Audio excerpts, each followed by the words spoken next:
Welcome to God and Country Biblical Exposition. The title for this week's program is Two Signs from God. One good, one bad. One reminding the world of the providential, sovereign control of God over the affairs of men. And another, a warning from God concerning the coming worldwide apostasy. One sign puts Donald Trump in a good light. The other is a dark shadow. Now, when I say two signs from God, I'm not using the term signs in the sense of a biblical miraculous sign, but simply lessons from God. A sign can be any event in the providence of God that points us to a greater spiritual lesson. And of course, the first sign to discuss is the failed assassination attempt of Donald Trump. A scoped AR rifle at 160 yards doesn't miss its target, especially with multiple shots. If Donald Trump had not turned his head at the exact moment to read his teleprompter to get some statistics on illegal immigration, he would likely be dead. You've probably seen the graphics of the trajectory of the bullet and how if the bullet had just been 1 inch over to the right, or if Trump had not turned his head in such an unusual angle, the bullet would have gone through the back of his head. And sadly, we saw how deadly one round to the head could be in the death of Corey Campitori. Come to find out, he was a Christian man who loved Jesus. And this is a reminder that often God's people die sacrificially because of the sins of others, which is exactly what Jesus did. And that's a whole other subject. But immediately after the shooting and seeing the providence of it, a number of scriptures came to my mind. 1 Kings chapter 22, verse 34. Now a certain man drew his bow at random and struck the king of Israel, King Ahab, in a joint of the armor. So he said to his driver, the driver of his chariot, "Turn around and take me out of the fight, for I'm severely wounded." A few hours earlier, the prophet Micaiah prophesied by God that Ahab would die in battle. And since the king is a primary target, Ahab took precautions and disguised himself. But when God slates you to either live or die, it shall come to pass. Daniel chapter 4, no one can ward off God's hand. The text goes on to explain that the king of the Arameans, who are fighting against Israel, told his men not to fight against the small or the great, but to target the king of Israel. So you'd think that Ahab's disguise would have helped him, but the providence of God is pointed out in that the text records that a bowman shot an arrow at random. And not only did it hit King Ahab, it found the one open spot in his armor. There are no coincidences in the world. Psalm 21:8, your hand will find out all of your enemies.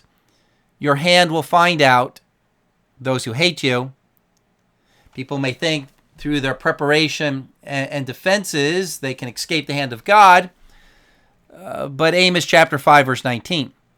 As when a man flees from a lion and a bear meets him, or goes home and leans his hand against the wall and a snake bites him. Jeremiah 48:44, the one who flees from the terror will fall into the pit, and the one who climbs out of the pit will be caught in a snare. Isaiah 47:11, but evil will come upon you, which you will not know how to charm away, and disaster will fall upon you for which you cannot atone, and destruction about which you do not know will come upon you suddenly. 1 Thessalonians 5:3, when they say peace and safety, then sudden destruction shall come upon them, and they shall not escape. Job 36:32, God commands the lightning to strike its mark. Where lightning hits is considered one of the most arbitrary, indiscriminate events on earth, but God even determines where lightning will strike. Psalm 148:8, fire, hail, snow and clouds, stormy wind, fulfill his word. at 200 yards and a slight 5-mile-an-hour wind or a small gust of wind, a bullet can be deflected 1 inch. And that was the difference between life or death for President Trump. Trump was correct in his post following the shooting, quote, "It was God alone who prevented the unthinkable from happening." So lessons all Americans should take from this event is the sovereignty of God over all the affairs of men, even politics. And it should strike the fear of God in our hearts. We better be rightly related to God if we're to have God's protection. Remember the famous sermon by Jonathan Edwards, "Sinners in the Hands of an Angry God"? It was based upon Deuteronomy chapter 32, verse 35. Their feet will slip in due time. The entire message was about this theme we're talking about, that God's life is in our hand, and he can take us out at any time. So therefore, we better make sure we're living righteously and we're rightly related to God. While King Ahab received the providential judgment of God, the righteous received the providential protection of God. Psalm 91:5, "Those who dwell in the shelter of the Almighty will not be afraid of the terror by night or the arrow that flies by day." And Proverbs chapter 3, verse 23, "If you take hold of God's wisdom, then you will walk in your way securely, and your foot will not stumble. When you lie down, you will not be afraid. When you lie down, your sleep will be sweet. Do not be afraid of sudden fear, nor of the onslaught of the wicked when it comes." We're not leaving this earth until God is ready to take us home and reward us for our martyrdom. So the assassination attempt last week directs us to verses such as 1 Kings 22:34, Psalm 21:9, Amos 5:19, Jeremiah 48:44, 1 Thessalonians 5:3, Job 36:32, Psalm 148:8, Deuteronomy 32:35, Psalm 91:5, and Proverbs chapter 3:23. All events need to be measured and explained through the Word of God. Now, as far as human politics is concerned, even Democrats are saying that this was a public relation win for Donald Trump. Americans identify and have sympathy for martyrs, for the underdog that beats all odds and opposition. His enemies have tried to use lies to stop him. His enemies have tried to use the courts to jail him to keep him off the ballot. And now even an assassination attempt fails. A CNN analyst said Donald Trump is going to appear in Milwaukee at the RNC convention like Lazarus, risen from the dead. Here's an article from Axios. The assassination attempt will turbocharge the persecution narrative Trump has placed at the center of his campaign. Republicans couldn't ask for more of a contrast, with President Biden spending the last 2 weeks in a standoff with Democrats who fear he is too feeble to campaign effectively, and the picture plastered on front pages around the world of Trump with his fist in the air, blood on his face, and the American flag flying in the background. Here's an article from NBC. A veteran Democrat consultant, speaking on conditions of anonymity, of course, said Biden's campaign was lost Saturday night. It's now time for us to just focus on keeping the Senate and trying to pick up the House. Another Democrat strategist stated, the physical targeting of Trump robs Biden of his main argument against former President Trump. Biden's strategy has been to convince voters that Trump is so extreme that he presents a threat to democracy. Adam Green, co-founder of the Progressive Change Campaign Committee, echoed that sentiment. I am very concerned that the net effect of the Republican convention will be to neutralize the core Democrat critique of Trump, a felon who fomented a violent insurrection tried to block the peaceful transfer of power, and said the Constitution may need to be terminated.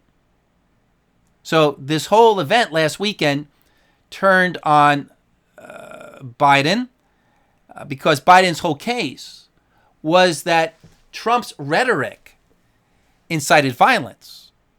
But now the focus is on Biden's rhetoric of incitement. Republican Mike Collins of Georgia called on the Republican district attorney in Butler County, PA, to immediately file charges against Biden for inciting an assassination. And Senator J.D. Vance also posted on social media that President Joe Biden and his campaign are squarely to blame for painting Trump as an authoritarian fascist who must be stopped at all costs. You see, just the other week, in a recent fundraising event, Biden said it's time to put Trump in the bullseye.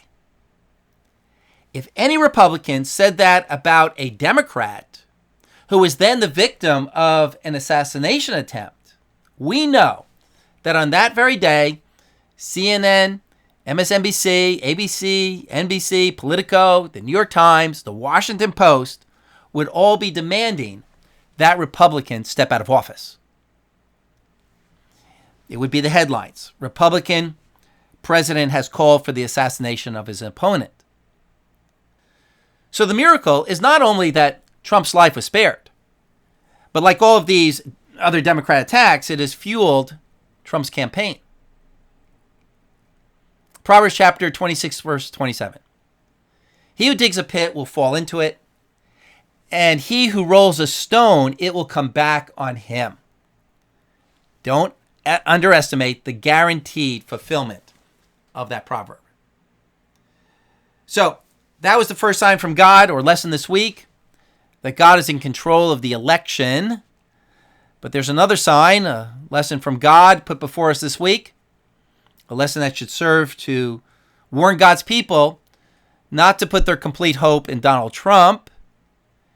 And this is what this program was going to be completely about until the news of the assassination broke last weekend.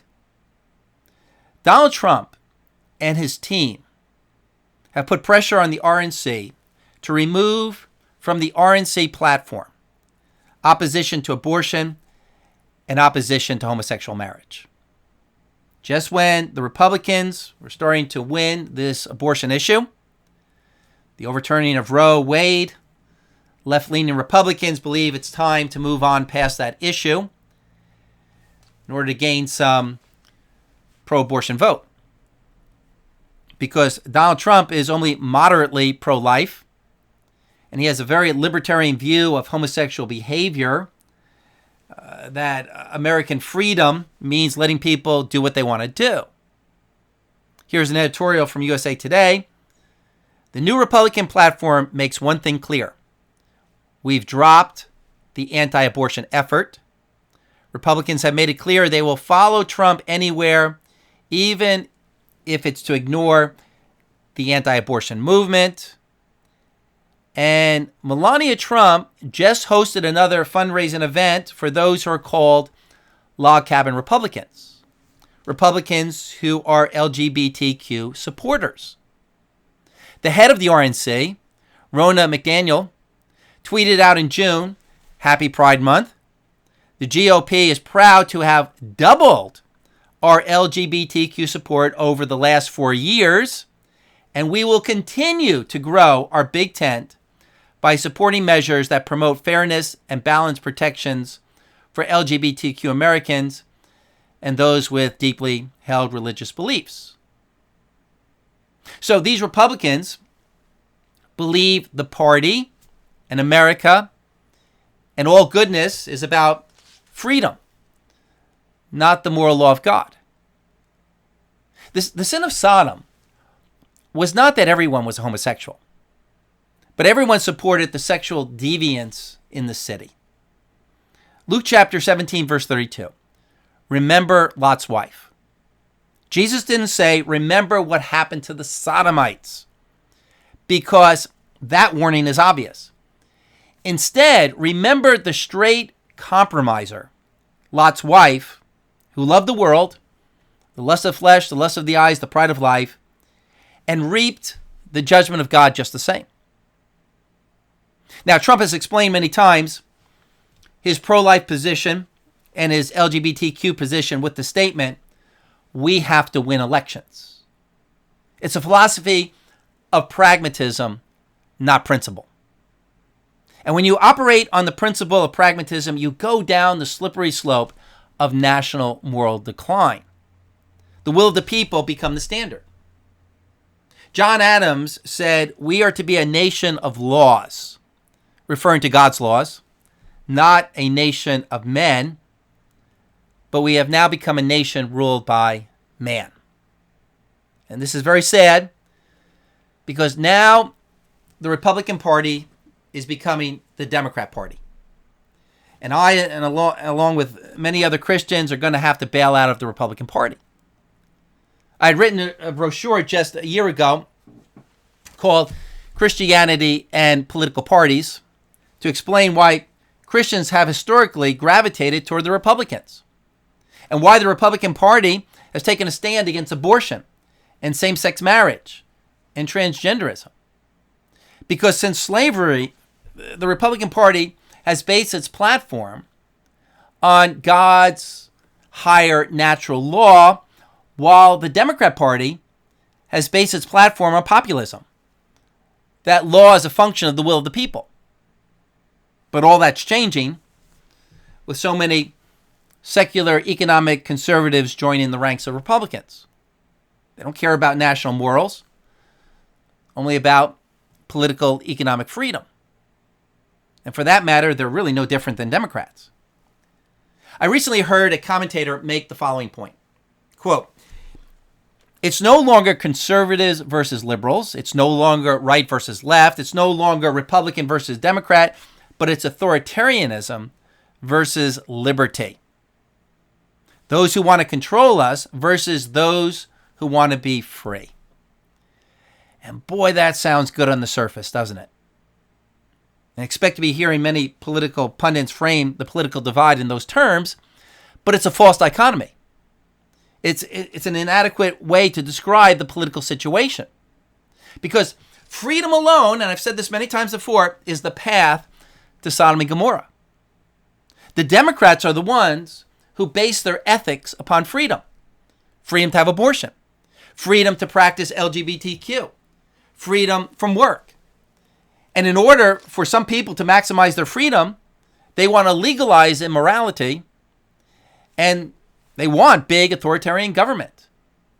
So if Republicans start making freedom the sole basis for governance, then Republicans have become Democrats. Conservatives need to describe the division correctly. It's those who want law and policy to be according to the law of nature and nature's God, versus those who want law and policy to be according to the desires of man.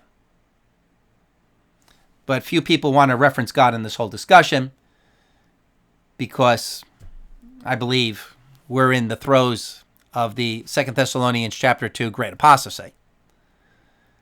So understand that this concept of personal liberty is becoming the basis for policy and beginning to take over the Republican Party. And this is coming from unprincipled secularists in the party, economic conservatives, not moral conservatives. Tony Perkins with the Christian Political Activist Organization, Family Research Council, put out a letter calling for delegates to oppose the change to the new Republican platform. Here's a description of what happened from the platformintegrityproject.com.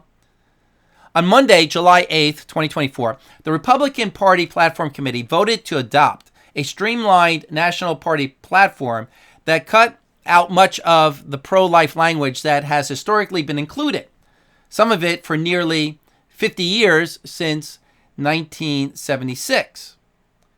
The process was unprecedented.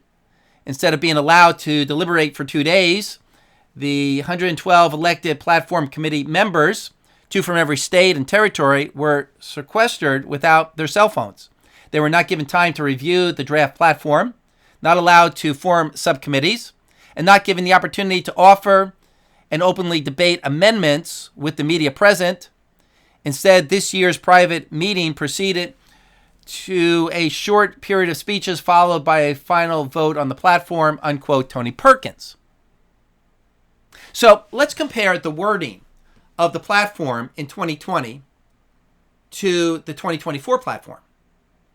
The 2020 platform states, the Constitution guarantees that no one can be deprived of life, liberty, or property. That deliberately echoes the Declaration of Independence proclamation that all are endowed by their Creator with the inalienable right to life. Accordingly, we assert the sanctity of human life and affirm that the unborn child has a fundamental right to life which cannot be infringed. We support a human life amendment to the Constitution and legislation to make clear the 14th Amendment's protection that it applies to children before birth. And then the 2020 platform went on with 2 more pages explaining opposition to various forms and supports for abortion. The 2024 RNC platform shortens the pro-life stance to 1 paragraph and reads as follows: Republicans will protect and defend a vote of the people from within the states on the issue of life. We proudly stand for families and life. We believe that the 14th Amendment of the Constitution of the United States guarantees that no person can be denied life or liberty without due process, and that the states are therefore free to pass laws protecting those rights. After 51 years, because of us, that power has been given to the states and to the vote of the people. We will oppose late-term abortion while supporting mothers and policies that advance prenatal care, access to birth control, and IVF. So the Republicans are now fine with the states that have pro-abortion laws, and the only federal protection should be in regard to preventing late-term abortions. The platform's stand for the 14th Amendment actually contradicts the line limiting Republican opposition to only late-term abortion. Here's an article from The Hill. Anti-abortion groups back RNC platform despite scaled-back language, which is really not true. The major pro-life organizations in our country oppose the change. So the Family Research Council is presenting at the RNC a minority report. This is a long read, but we should know it. The undersigned, a minority of the committee elected to the 2024 National Republican Platform Committee, not agreeing in totality with the majority, desire to express our views as follows. Not having an opportunity to entertain amendments to the draft platform document, we submit the following expression for the continued protection of the unborn through support of a human life amendment. For Republicans, from the very inception of our party, the words of the Declaration took form in 2 overarching moral propositions. That is, the rejection and the elimination of what our first platform in 1856 called the twin relics of barbarism, slavery and polygamy. We note with sober reflection how vast a cost the people of the United States paid for the achievement of that platform's commitment, and how long a period passed before those goals could be achieved. Today we observe the vitality of a more recent but similar set of commitments, embodied most prominently in the promise of the Republican Party's stance to preserve the right to life of every human being from conception to natural death. That commitment made its way into the platform in 1976, 12 decades after that original session in Philadelphia. That commitment to a human life amendment and a call for the 14th Amendment protection application to children before birth has been repeated in every platform since, and by this declaration of principle, we extend it now. In no season, under no rationale spurred by the expediency of a political movement, can or should we abandon the high principles that have created and sustained this party with God's grace into the 3rd century. So maybe at the convention, Republican delegates can bring a pro-life amendment up to a vote. But notice that the Christian conservatives are now having to post a minority report. We are in the minority. The influencers of this world have so influenced the public that these immoralities have become normalized, so that those who follow God's moral law are now vastly outnumbered. We knew this would happen someday. From a biblical prophetic point of view, I mean, in the last days, there will be a great outbreak of lawlessness. As Jesus said in Matthew 24, lawlessness will increase. And remember, in the Revelation, the whole world will go after the Antichrist. And my guess is that he'll have both Republicans and Democrats in his pocket following the spirit of the age. And Christians will be completely pushed out of the public square. We knew it was coming, but to see it happen is still a grief. And maybe what we're seeing in the Republican Party becoming Democrat light is the beginning of the end.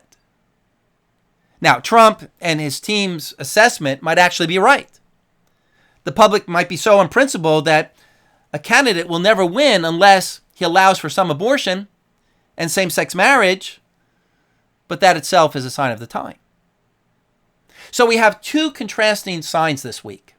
One sign of God's providential hand guiding the election, but another sign of man's failure. A sign to remember not to put all of our hopes in Donald Trump. Psalm 118:9, it's better to take refuge in the Lord than to trust in princes. And Psalm 146:3, do not trust in princes and mortal man in whom there is no salvation. After the assassination attempt, a prominent Christian political pundit put up these headlines.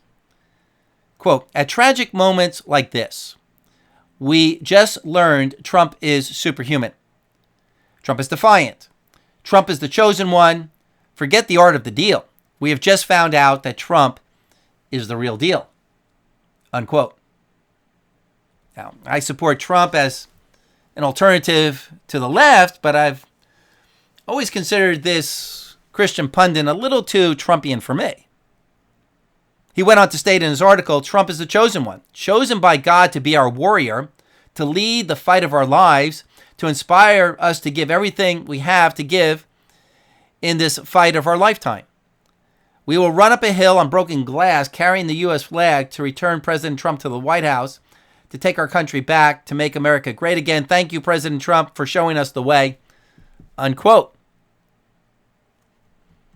But have you ever heard of the curse of the second term, where second-term presidents always disappoint? There have been 21 second-term presidents, and their second terms were always marked with major scandals, political inertia, and some sort of catastrophe. I just suspect God is going to teach his people through maybe a Trump second term that he is not the savior. He is not the hope of America. Our focus still needs to be on building up and recruiting people for the kingdom of Christ. Isaiah chapter 2, verse 22. Stop regarding man whose breath of life is in his nostrils, for why should he be esteemed? And Psalm 118:8, it's better to take refuge in the Lord than to trust in man. And Psalm 62:8, trust in him at all times. O people, pour out your heart before him. God is a refuge for us. Men of low degree are only vanity, and men of rank are a lie. So let's listen to what God has to say with these signs of the times. Thanks for listening. Thanks for your support. Subscribe, like, share, leave a comment below, and make Jesus Christ reign.